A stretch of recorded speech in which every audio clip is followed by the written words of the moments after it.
Hey, quick fact, 97% of you watching aren't subscribed.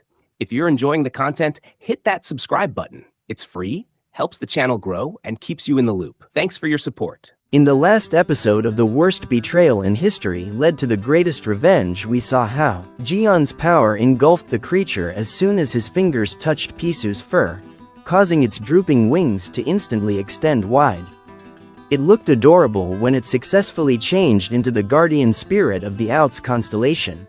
It looked less like the ferocious gatekeeper now and more like a happy puppy with angel wings. Just before it had even instinctively decreased in size so Ji-yeon could hold it and look at it right away, assuming the responsibility of protecting his property. How devoted a pet! As a protector of fortune, it could undoubtedly hold all of his equipment. Hugging Pisu like a brand new present from his mother, Ji-yeon was overjoyed.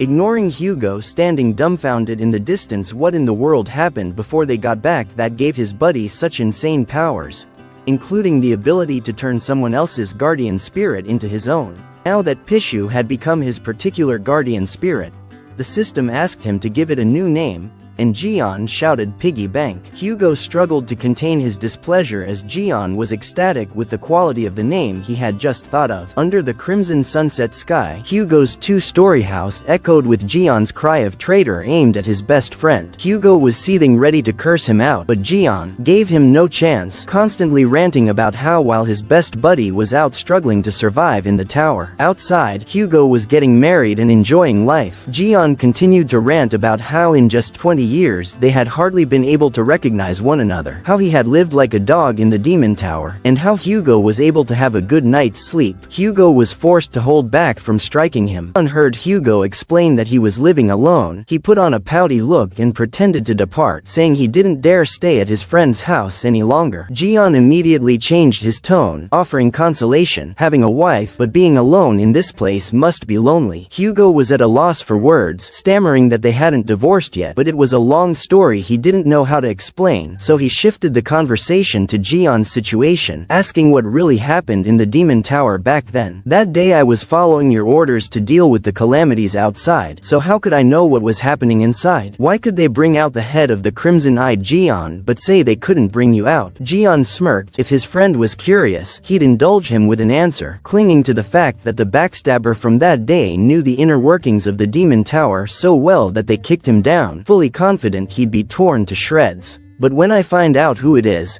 I'm giving their family, relatives and hideout a special VIP massage session. Hugo wasn't sure what Ji-yeon meant by that, but played along.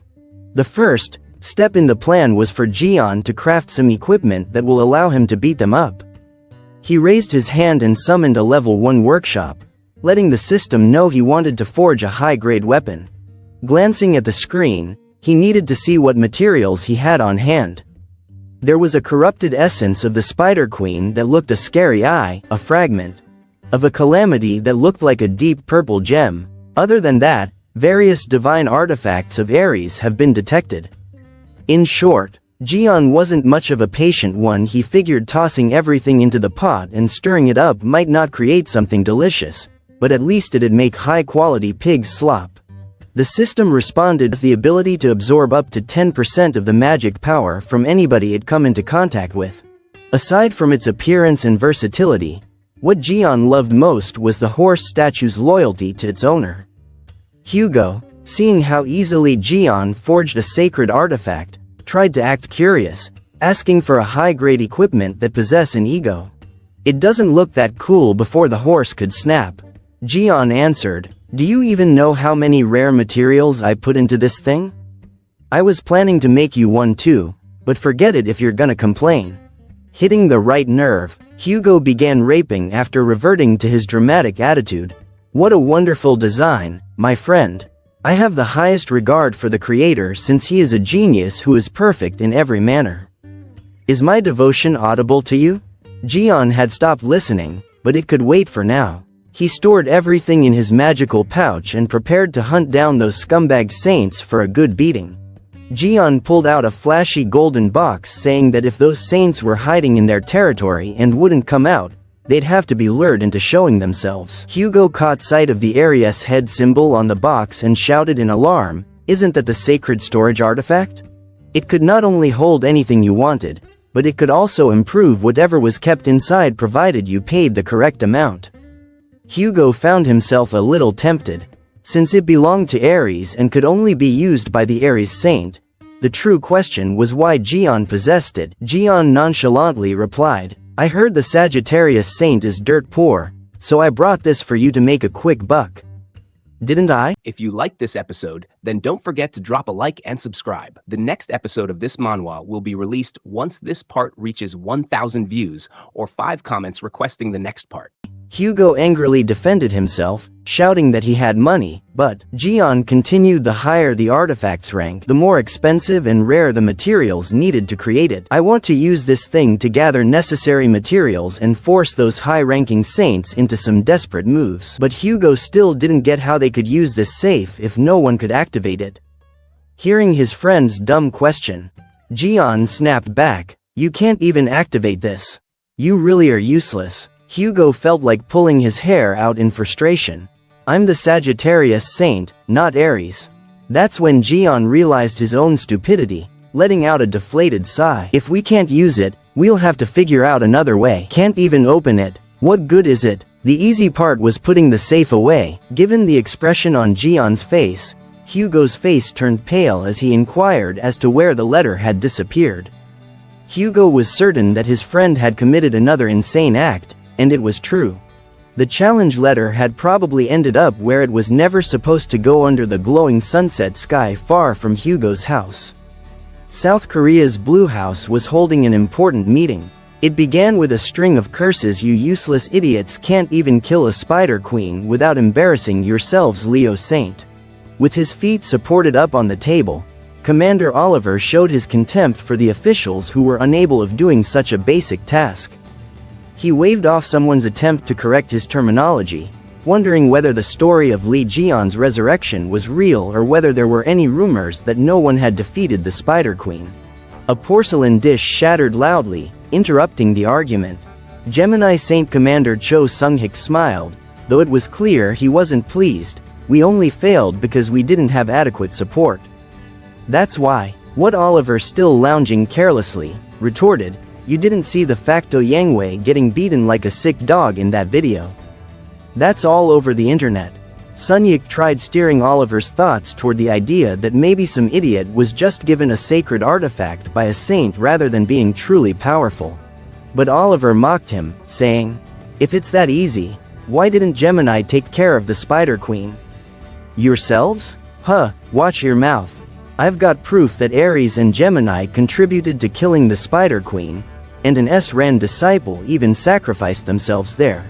Oliver refused to back down and taunted, "Didn't that S-rank guy end up in the Spider Queen's stomach by releasing a rush of golden energy behind him?"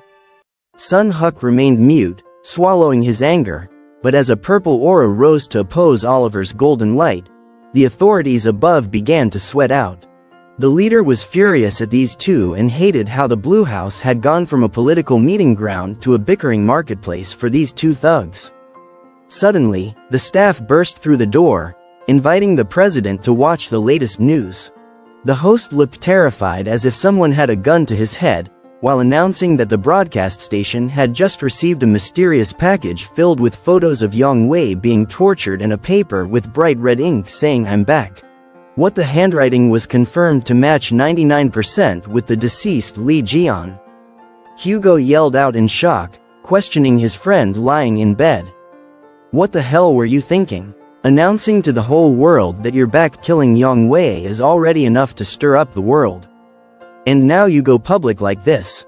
Aren't you afraid everyone's going to hunt you down?" Hugo couldn't understand why his friend chose such a bizarre way to seek revenge. "What are you talking about?" Jian finally tilted his head back, correcting, "Yang Wei isn't dead." He sat up, rummaging through a bag with a sly grin, and cryptically added, "Not really alive, but not dead either." What does that even mean? If someone's not alive, they're dead, right? But Jian pulled out a yellow teddy bear, holding it by the ears. Though it couldn't speak, you could faintly hear Yang Wei screaming from inside if you listened closely. "You sicko Li Jian. Don't tell me that's Yang Wei." Hugo shuddered, instinctively backing away from the creepy stuffed animal, while Jian twisted the bear's ears with delight. Jian's powers had grown strong enough to fully control other saints' souls. Now he twisted harder. Knowing the bear couldn't talk back, but still ordering it around. Introduce yourself, slave number 2. Suddenly Jian remembered something more important and handed Hugo an item, telling him to take a look. It was the very knife that had stabbed him in the back and led him into the trap, but instead of recounting a gruesome experience, Jian seemed way too excited, gripping the knife's handle. Hugo seriously examined the engravings, recognizing it wasn't an ordinary blade, but Hugo knew Yang Wei would never have the guts to stab Jian from behind. He was sure of it, which is why Jian had been torturing Yang Wei's soul instead. If he didn't do it, he probably knows who did. Slinging the teddy bear over his shoulder, Jian said they should head to the Holy Relic shop, since the bald fatty had claimed to have seen similar engravings there before leaving. Jian casually borrowed some clothes from Hugo, knowing his friend wouldn't object. After shopping around upstairs, Jian stuffed his hands in his pockets and waved goodbye to slave number 2, as if predicting Hugo would wonder who slave number 1 was. Without turning around, he wiggled his arm and said, "I'll be home soon." First slave. Then, disregarding Hugo's profanities, he left. In the Birch Mansion's courtyard, where Jian had created a mess, night had fallen. Several shrewd-looking men in black suits showed up to inspect the damage. They were led by a woman who was— If you liked this episode, then don't forget to drop a like and subscribe. The next episode of this manhwa will be released once this part reaches 1,000 views or 5 comments requesting the next part. On the phone reporting that the Aries saint wasn't there. The person on the other end chuckled lightly, twirling a stream of water on her fingers. It was Sophie Marty, the Aquarius saint, who asked her subordinate, "Where do you think that fat guy went?" She reported that all of Aries' wealth had disappeared, making Sophie worry that the bald guy might be hiding and teaming up with other saints, complicating matters. As Sophie furrowed her brow in thought, her subordinate hesitated, voicing his suspicion. Could it be that Li Jian has come back and taken him away? Sophie burst in the lavish, steamy bathroom, giggling. "That's hardly a humorous joke, you know," she muttered after laughing her fill. The water in the bathroom swirled and caught the head of a nearby maid with a flick of her palm, pulling her into the air and spinning her around as if it were trying to drown her on the phone. A choked and gasping sound came through, signaling that the subordinate in black realized the grave mistake his words had caused. He quickly apologized, and only then was the maid released. Another saint had just signed up to participate in the drachma auction that same evening, just as another subordinate hurried over to deliver bad news. The Lion Gym in distant cities was always murmuring. Everyone in the gym turned in the same way. A subordinate, enthralled with the man lifting lots of weights, came up and whispered softly that there were reports Li Jian's sacred relic will be on display at the next drachma sale. The man glared back, highlighting the long scar on his cheek that made him look even more intimidating. Then let the weights crash to the ground with a loud bang, clearly irritated by the news. But then, a smile crept onto his lips. Stephen Markard turned his messy face around, brimming with excitement. Finally, that relic has surfaced and it must be ours. A portal door shot out a blinding blue light, gradually revealing 2 figures. Next to Jian was Sung Jae, the son of Hugo, who was shuttling him around with the free teleportation service exclusively for Gemini disciples. The two strolled down the crowded streets, with Jian thanking Sungai for eagerly guiding him to meet an SS grade appraiser right when he needed it. On the surface Sun Ji forced a smile, but deep down he wanted to scream because it was only Sung Yuk's request for more information. On the guy who defeated the Spider Queen that dragged him into this, he had no interest at all. Sanjay's phone was flooded with reminders from the Gemini Holy Commander, and though inspoken Jian was well aware of the pressure on the poor kid. Jian handed over a knife already sheathed in a simple leather cover, saying it was what he used to fight the Spider Queen monsters, and a great knife capable of summoning warriors and triggering random skills. But Tasung Ya was surprised to see that wasn't that old rusty piece of junk. "I fixed it for Ya. The effects are a little different, so be careful." Jian said, right before realizing they had arrived at an ancient-looking building, the home of the SS appraiser.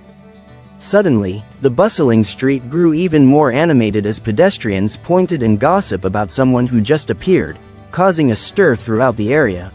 It was the Aquarius Saint Sophie Marty making an entrance in her signature zodiac attire, confidently leading a group of all-female subordinates. In the eyes of every passerby, Saint Sophie Marty represented all the goodness in the world, like a fallen angel whose gaze could make anyone lose themselves and forget their way back. However, one of the appraiser's helpers stayed alert and hurried out in a panic to request that the saint stop.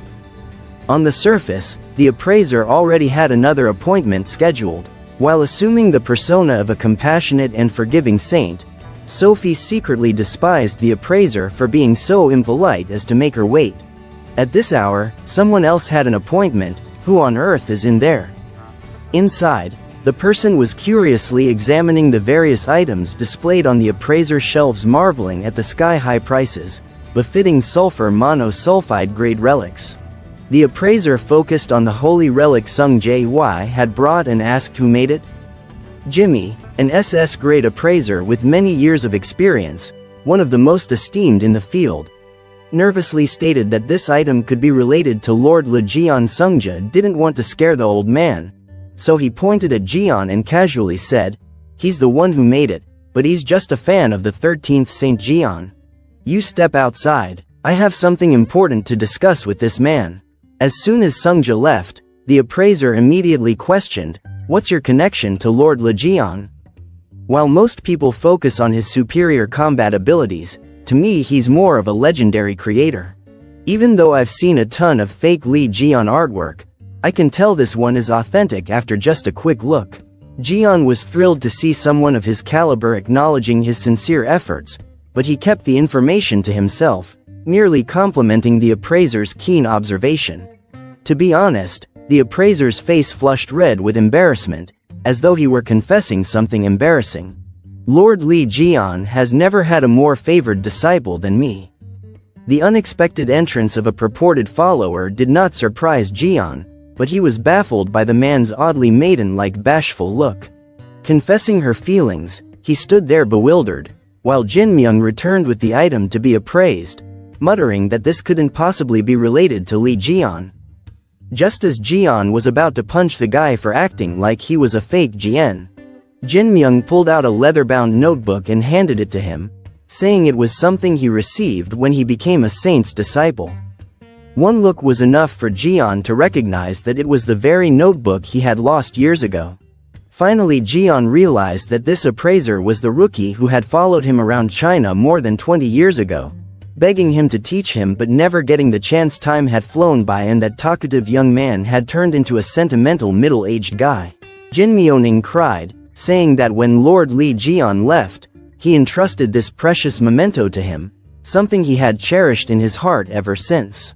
For Jen, the scenario was as bothersome as getting a cold, despite the fact that it was quite emotional. It came out that this individual had taken the notebook all along, even though he had assumed he had lost it. Jin Young turned through a few pages and muttered to himself that he wanted to follow the craft's ideas in there but was unable to do so because of the poor handwriting. But couldn't he thought to himself that those were the blacklisted items he didn't want to mess with anyway. He snapped the book shut with a loud clap, his face softening as he handed it to Jian, saying that if he was so passionate about the 13th saint, he should take it home and study it. Jian immediately accepted it, remembering that he had casually written down If you liked this episode, then don't forget to drop a like and subscribe. The next episode of this manhwa will be released once this part reaches 1,000 views or 5 comments requesting the next part. Few of his designs in there. It's handy to have them now. As soon as his hand touched the notebook, his skill, the divine sight, allowed him to infuse magic into the book.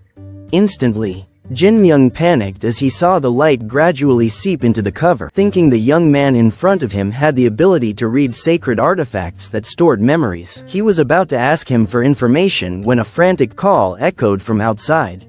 The arrival of the holy damsel was heralded by a servant who pointed out, "What if Jin Myung is present? She wouldn't give a damn." Why is it causing such a stir among people?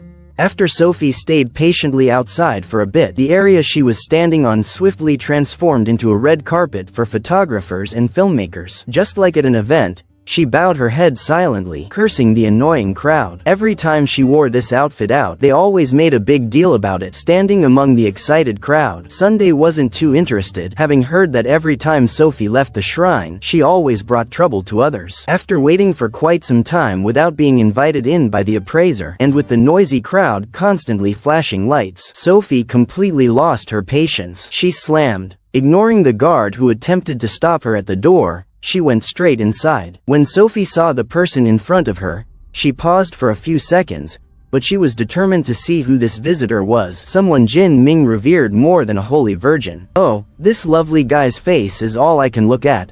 Suddenly flowers bloomed in Sophie's heart. Even a holy maiden still loves a handsome man. She happily moved closer to get a better look. But suddenly an image of a fierce snake spirit with a gaping mouth lunging at her flashed before her eyes, scaring her so much that her face turned pale and she collapsed to the ground. Sophie wondered why it felt like 100 enormous serpents were encircling her, squeezing her and frightening her, and why she was sweating profusely. This is really not good. Her confused followers, who had no idea what was going on, had to hurry out behind Sophie Marty as she fled outside in a panic. Li Jian didn't really care, and neither of the two individuals in the shop knew why she was acting so oddly. He was going to return to the object under appraisal when the system alerted him to the fact that the Serpent Master had just been approached and that his divine power had now increased to 35%. The system swiftly took note of his curiosity about the nature of heavenly power. Explained that it's a form of strength granted given form as godly power which he was obligated to use. The part that suited Jian's personality was that he could steal divine power from others to increase his own. If it dropped to 0% for too long, he would lose his strength, pointing outside. Li Zhou asked who was that girl just ran off. Jinyang responded in a confused tone, asking how a young man like him didn't even know the Holy Maiden, who frequently appeared in apostolic news when he heard that it was Sophie Marty, the Aquarius saint. After a moment of shock, Li Jian started laughing and almost started crying. Damn it, Li Jian didn't recognize her, which makes sense. Under the visage lies a terrible, rotted soul, but she used to be attractive. So he was never influenced by her beauty, and on his list of things he hated most besides fishbone flies and trash, Sophie was the kind of disgusting, crawling insect that made him feel repulsed. Her skincare routine was more important to her than human lives. Li Jian smirked at Jimmy, listening to him wonder why people worship her as the symbol of compassion and forgiveness when she was clearly a selfish, ruthless person. From that conversation, Jian gathered from Jinmyung's words that Sophie had used the reputation of the 13th Saint's healer to profit illegally until the government intervened to put a stop to it, seeing Jian's face scrunch up. When he heard this, Jin Miu wondered if he was familiar with the Holy Maiden familiar. You could say he was an old friend of hers. Sophie ran non-stop until she reached a small deserted alley where she gradually slowed down. Her followers, who had chased after her, anxiously asked what was wrong, but she was still too shaken to answer right away. Sophie was reminded by the scene in the assessment shop of the piercing look Li Jian had given her in those days, asking her sternly if she wanted to die. Though she believed she had buried those memories deep within herself, Li Jian's unsightly, scarred face suddenly reappeared to scare her once more. It was all because that young man somehow triggered a wave of fear in Sophie, and she ordered her subordinates to go back and investigate the brown-haired guy in the appraisal shop. When her underlying asked if they should also investigate the appraiser, Sophie immediately changed her mind. A wicked smile spread across her lips. Kill both of them. Her subordinates tried to protest, saying they should spare Jin Mi, but Sophie dismissed the idea, saying both of them deserved to die. She lifted the necklace around her neck for her subordinates to see, smiling sweetly as she told them that she was lending them this relic and divine power to go kill those two. The subordinates wanted to reason with her since they were in a neutral zone, but Sophie simply held the relic forward, her face still wearing a gentle smile while unleashing a terrifying energy that made the girl immediately back away. The subordinate accepted the relic while bowing one knee and raising both hands in adoration. No one dared to debate further because the Holy Maiden's will is the will of the gods. The Holy Maiden's will is the will of heaven, and the disciples must follow it out regardless of Sophie's eventual identity, Sophie reminded herself as she handed her. Satisfied, smiling kindly, only then did she retract the image of the brilliant absolute Aquarius behind her one more push, and this little underlying might have logged out for good. Meanwhile, Lee John was chatting with Jinmyung in the shop when he suddenly felt something wet on his head. Where was that water coming from outside? The city center glimmer with the lights of shops and homes. Sunjae had left Jen in the appraisal shop and was strolling around, waiting for him to finish. Suddenly, he noticed something strange at his feet and stopped staring intently. Despite the lack of rain, the puddle beneath his feet continued to grow. Sungai found a hint of magic in it and knelt down to examine it more closely. Then, as it reached out to seize Sunjae, the mirror in the water abruptly turned an unsettling white, its eyes gleaming brightly. At the sight of the horror, the iced coffee in his hand fell out of his grasp. Sunjae became pale as the water took the shape of a person creeping toward him like a specter from a horror film. In a well-lit street, how could a ghost exist? Screams suddenly broke out behind him. When Sungai turned around, he noticed that everyone in his immediate vicinity was gazing at their own reflections and witnessing the same water ghosts rising from the ground. If you liked this episode, then don't forget to drop a like and subscribe. The next episode of this manhwa will be released once this part reaches 1,000 views or 5 comments requesting the next part.